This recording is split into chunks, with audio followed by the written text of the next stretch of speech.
Okay, guys, welcome back. We're on to Standard 8. Standard 8 is about breathing and getting oxygen to your cells.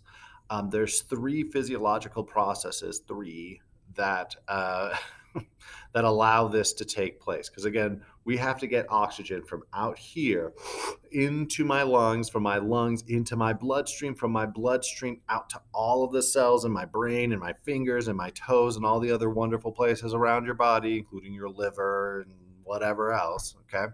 But that takes three separate processes, and you need to know the difference between each of them because a problem in each one of those three steps is going to cause major problems, and they're going to have different solutions for those problems as well. So, ventilation is just breathing. When you inhale and exhale, you are ventilating. Right now, they're talking about shortages on ventilators. Ventilators are machines that breathe for you. They don't actually change how much oxygen is getting diffused into your bloodstream or any of the other stuff. They're just literally pumps of air. And so they can push air into your lungs and then allow you to release that air back out. So all they're doing is just pumping air. They're ventilators. They're just moving air. And so when you think of ventilation, it's whether I'm taking big deep breaths or a lot of little short ones, it's still just moving air in and out. It doesn't actually change the amount of oxygen or CO2 inside of my body when I do that in short movements or for a short amount of time. It's just moving air in and out. What makes a big difference is whether you can do respiration. Now, ventilation is the movement of all air. Respiration, we are specifically talking about the movement of oxygen and CO2.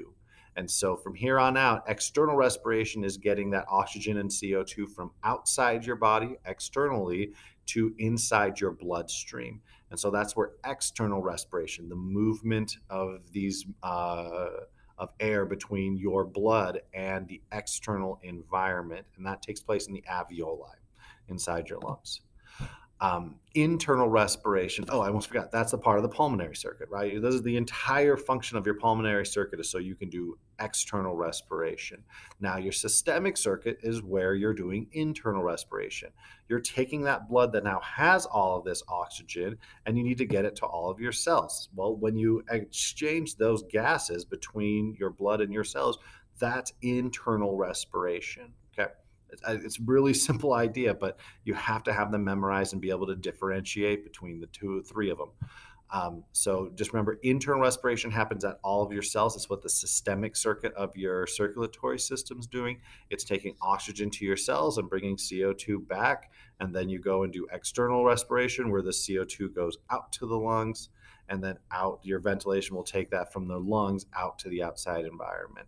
And the opposite for oxygen. Again, if you can't do that in your head yet, we need to go back and study some of the previous lectures.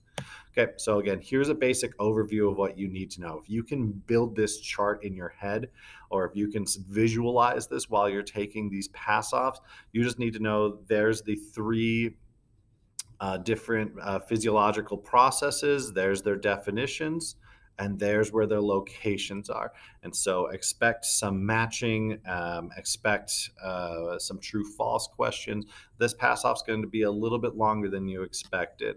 All right, so you can pause and check those out. And then here is all of the different processes in one picture. So over here is ventilation with air moving in and out. Here is external respiration between your alveoli and your bloodstream.